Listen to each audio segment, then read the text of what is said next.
Olá pessoal, tudo bem com vocês? Bom, nesse vídeo de hoje nós vamos falar de um assunto bem atual. Moedas virtuais. Elas valem o que realmente cobram? Você faz esse tipo de investimento? Mais especificamente vamos falar de Bitcoin. Nós vamos trazer aqui algumas informações para você refletir. Alguns dados para que você possa ter base para analisar se realmente esse movimento mundial de aquisição de moedas virtuais, se realmente ele vale a pena a gente ter ele em carteira e fazer aportes nesse tipo de ativo. Antes de mais nada, gostaria de dizer que isso não é indicação de compra ou de venda de ativos e que isso deve ser feito apenas por você. Bom, Bitcoin, o que é isso? Bom, esse nome é muito falado hoje em dia, mas se nós voltarmos aí a 10, 15 anos atrás, talvez a maioria da população mundial não soubesse do que se tratava. E o que é, afinal, o Bitcoin? O Bitcoin foi uma moeda virtual criada para servir como meio de pagamento entre aqueles aficionados por jogos. Isso mesmo, o Bitcoin ele foi criado para transferir o poder de compra do dinheiro das nações para uma moeda virtual, que poderia ser usada sem controle e sem fiscalização por país nenhum. Então, a ideia original da criação do Bitcoin, assim como da maioria das moedas virtuais, é justamente evitar o controle estatal. E sendo isso, é uma moeda legal, então? É legalizado o Bitcoin e as outras moedas virtuais? Bom, até hoje, nada foi dito em relação a esse tipo de ativo. A Bitcoin e outras moedas virtuais, elas são negociadas livremente pelos países e os bancos centrais não fizeram nenhuma menção, os governos não fizeram nenhuma menção de proibir esse tipo de circulação.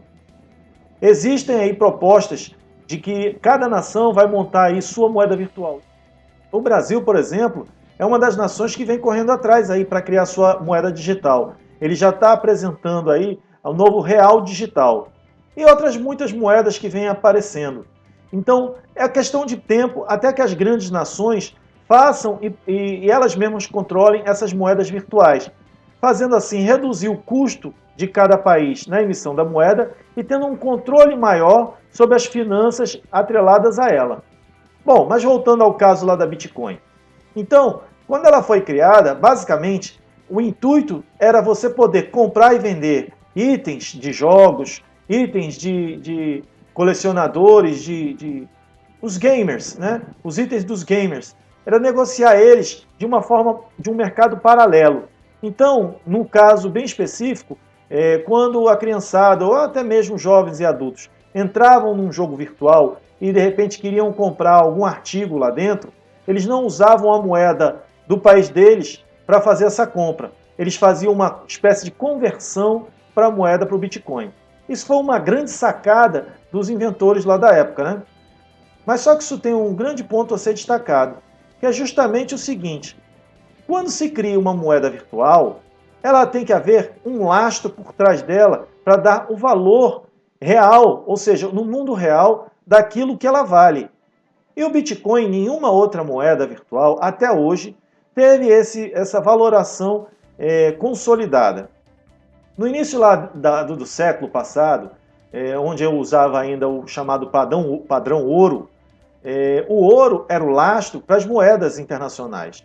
Então, para você dizer o tamanho da riqueza de um país, você tinha que conhecer as reservas dele em ouro. Esse padrão foi modificado após a Segunda Guerra Mundial, modificando para o padrão dólar.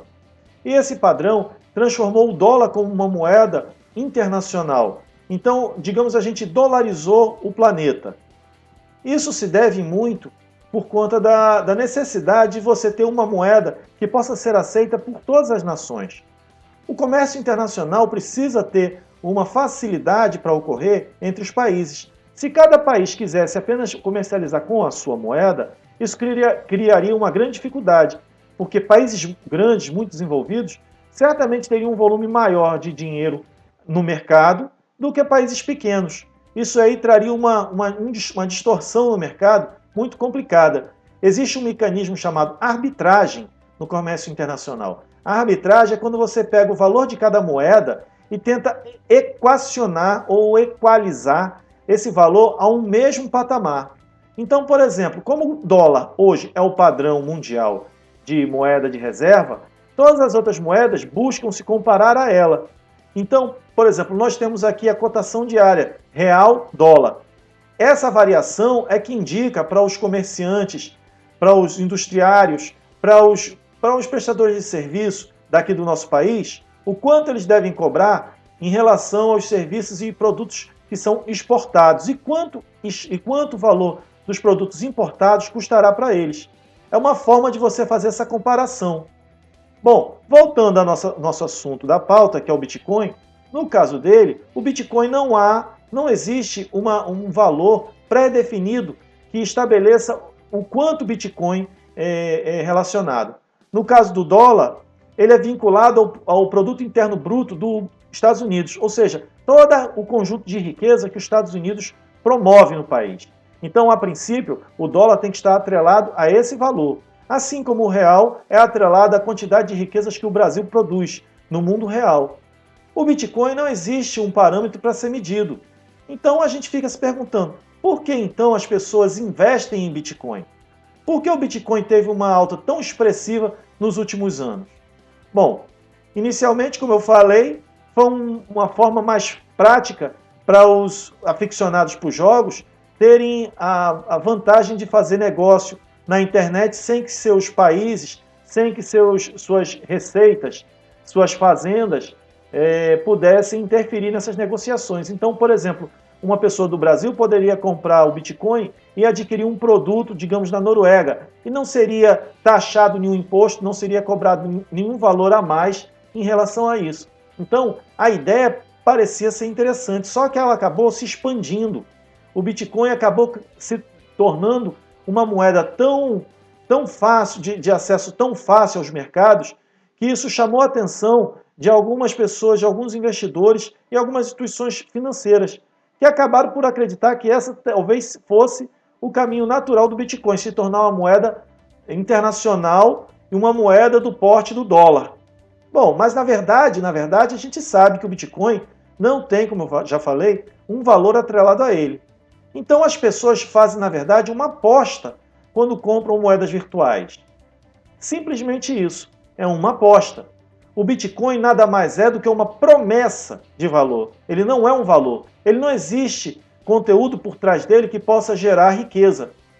Hoje a cotação do Bitcoin, digamos, esteja aí na casa dos 10 mil dólares. Amanhã ela pode estar na casa dos 50 mil dólares. E não vai ter nenhuma geração de riqueza por trás que vai justificar esse aumento de cotação. Apenas especulação. E aí eu digo a vocês teriam coragem de investir num Bitcoin, mesmo sabendo que ele não tem valor físico que faça o lastro dele?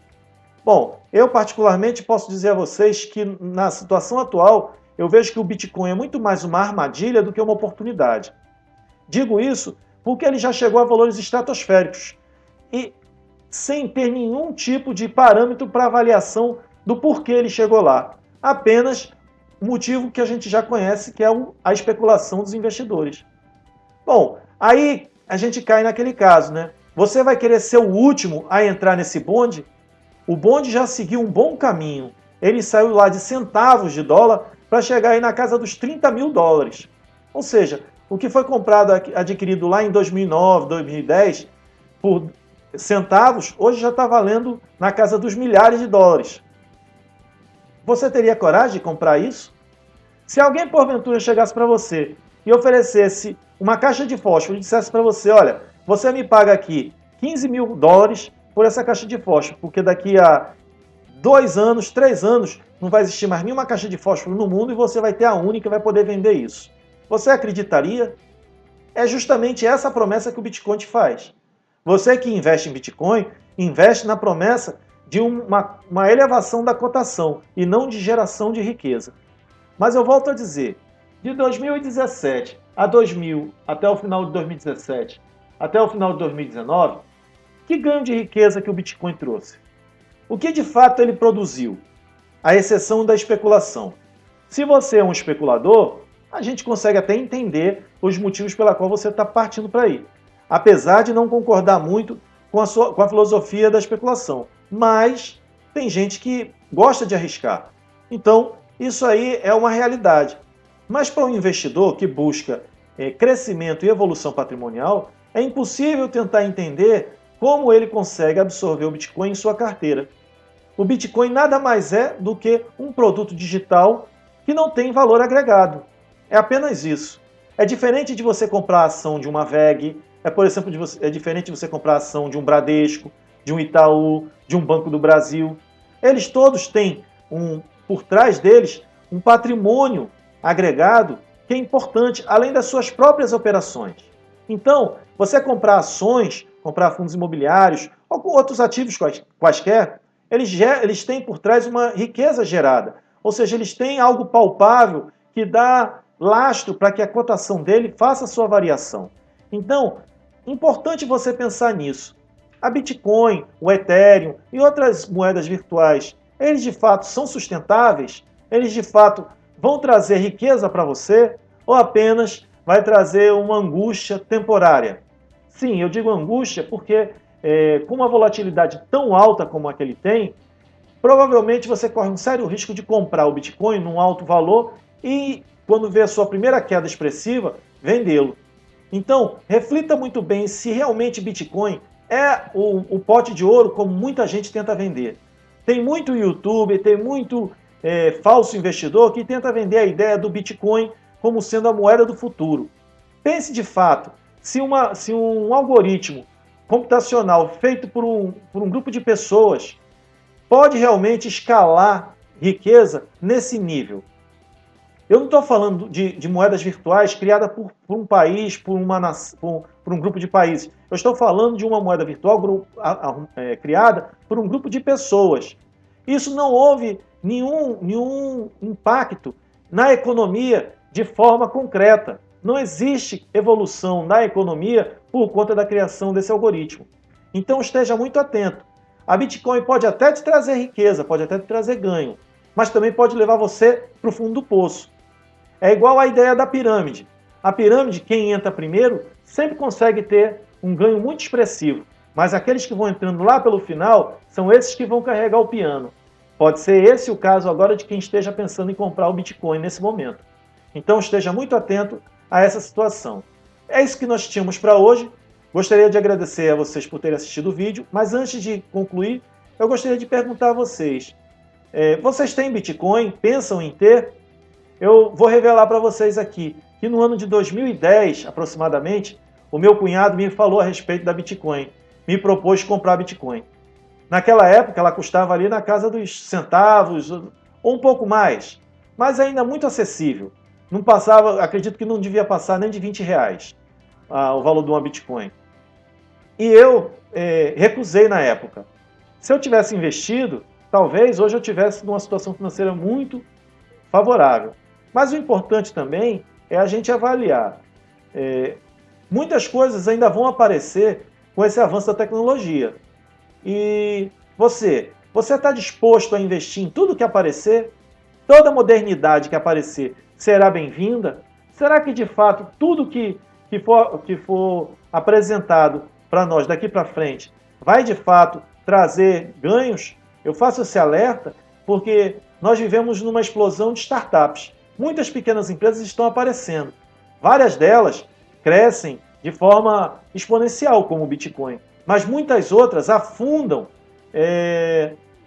levando o recurso que você investiu lá nelas para um fundo do poço.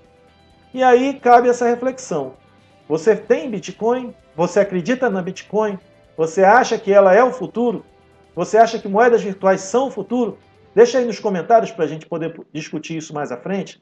Bom, isso é o que eu tinha para hoje. Agradeço a vocês por terem participado aí do nosso vídeo e antes de desligar, gostaria de deixar um recadinho. Agora chegou aquele momento de pedir seu apoio para fazer nosso canal chegar a mais pessoas.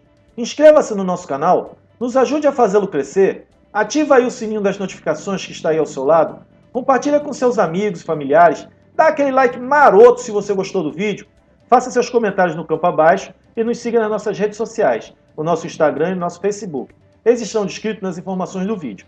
Obrigado por terem assistido e até o próximo. Tchau, pessoal!